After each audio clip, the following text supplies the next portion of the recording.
Hello and welcome back to God Really, my ongoing conversation with Chris Price, the lead pastor at the Calvary Baptist Church in Coquitlam, British Columbia.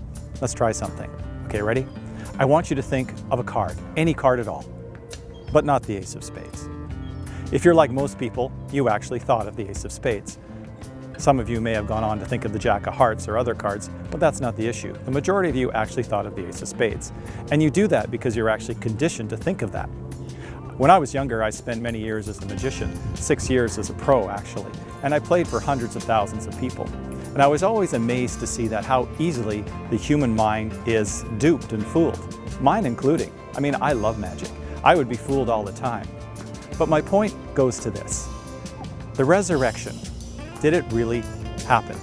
I mean, these days we've got Christ on a piece of toast. We've got the Virgin Mary bleeding, crying tears. And to be even more contentious, we have the Shroud of Turin, which is now proving to be a hoax. So this leads me to this question. Why couldn't the resurrection be a hoax? In my mind, it's more of a metaphor. But again, as we spoke with the story of Adam and Eve, the resurrection is a fundamental foundation of the Christian belief.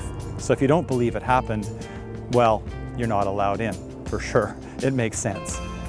So I asked Chris, did the resurrection actually happen? What proof do you think you had? I mean, was it a hoax?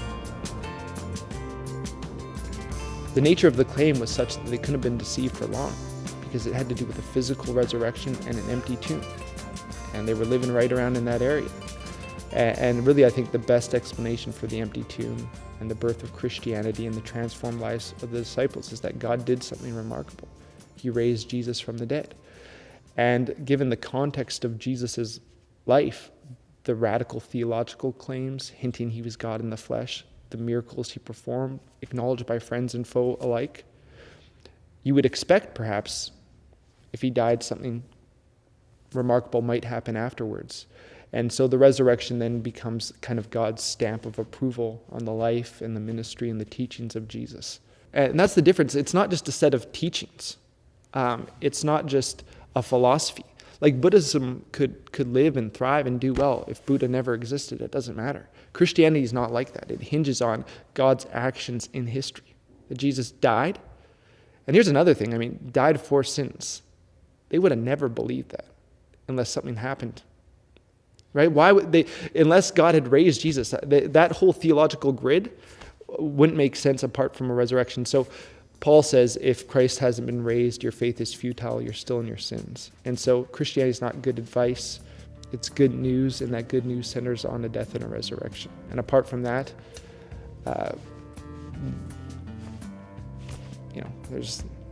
I'm not here, I'm doing something else. Let's say that, I'm doing something else, right? On Sunday morning, I'm not getting up early to preach, right? I'm sleeping in my bed. But if Jesus got up out of the tomb, then I'll get up out of bed and I'll preach.